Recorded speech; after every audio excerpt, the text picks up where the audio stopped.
Basically, I hate losing in anything. That is how a sportsman is made up. But the most important thing for me, I don't want to walk out and say, maybe I could have done this. I don't want any maybes, I don't want any what ifs. When I step onto that field, it's a privilege, it's an honor for me. And when I walk out, I want to have zero energy left, because that is what I'm supposed to do.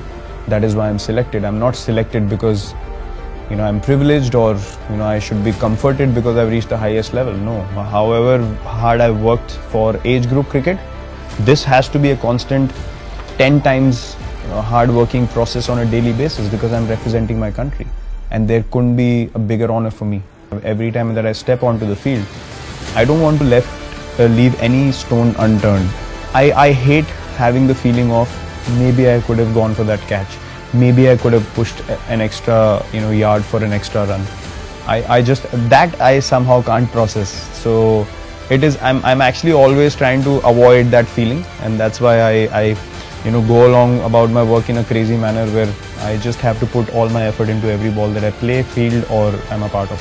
When you go out there and play, you get 100. It's not by chance. You need to understand from ball 1 to 90 or 100 how many ever balls you play, or test matches you play a lot more. What were you doing for all those deliveries so you can repeat it? That's consistency for me. It's not easy. If you ask me, do I get affected by failure? Yes, I do. Everyone does. I'm human at the end of the day. So it's difficult to process failure at such a big stage, but also you have to understand that I totally believe in the fact that what's meant to be for you will happen. We were working as hard as we could. All we can do is work hard and put in our best effort. As long as your intent is right, your heart is in the right place, and you're going along the right path, and you're doing things with the right intent, that's all you can do. Success and failure is a part of everything that we do in life, whether it's sport, whether it's in daily life, whether you lose someone close to you, whether it's a problem in your job, anything.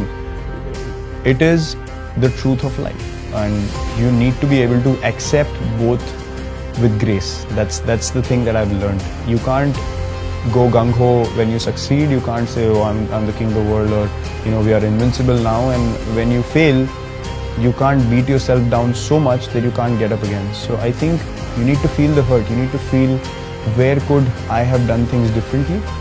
I think failure is a great way, or a great opportunity, to analyze what went wrong and to improve on those mistakes, because at the end of the day, cricket is all about that.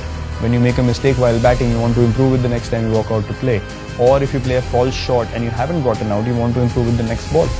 And I think life is all about that. It's about making mistakes on a regular basis, but having the courage and the acceptance and the clarity to say, okay, I have made a mistake. I'm not going to be egoistic about it. I'm going to lay it down, understand what happened, improve on it, and walk forward. We want to give our best effort possible, but if you focus on things which are only based on success and numbers and results, I don't think you can enjoy the process. And we as a team, we play so well because we enjoy the process. We enjoy being in difficult situations and coming out on top. Basically, what we are doing on a daily basis is competing with ourselves. How good can we be when we are put under pressure? It's not about coming up against someone or trying to prove someone else wrong. It's about bringing our own standard of cricket higher and higher on a daily basis, and setting examples, the right examples for the next generation to take over whenever that happens. This was actually end of 2012 actually, when we came back from Australia, and I figured out the difference or the gap that we have with other countries. And I thought, if we don't change the way we are playing, or I don't change the way I'm playing, or the way I'm training, or thinking, or eating, I can never be among the best players in the world. And there's no point in just competing if you don't want to be the best. So I had played IPL from 2008, 9, 10, 11, and then 12. IPL 12 was, I was playing for India. I was playing for the national team at the highest level, but I hadn't got the success, that some of the established players did. And IPL 2012 again had a really bad IPL season, and I was not disciplined at all in terms of my eating and my fitness. I can't even relate to that guy anymore that I was. I remember coming back home, and I came out of the shower, the team didn't do well. I came out of the shower, I looked at myself in the mirror and I was like, you can't look like that if you're an international cricketer. You know, I was like, how the hell are you going to continue like this if you don't take care of yourself? That's the time it hit me, you know, and boom, from next day onwards, I just changed everything about my diet. Hitting the gym 2 hours a day, just taking a day off in a week, eating proper lean food. I got away from all kinds of junk. I did not have a cheat day at all, and within 8 to 10 months I lost about 6 or 7 kgs, and then from then on it became such an addiction because I saw the results on the field. I felt quicker, I felt lighter, felt more focused, and then I was like, man, this is the path I want to walk. So everything became a learning process for me, and I kept learning and learning and learning, and now I have a total understanding of my physique because I want to maintain the standard that I'm playing at now till the time I finish. You know, I don't want to be standing in the field and not being able to move the way I do right now. It's just not in me to play like that. If I can't do that, I will stop.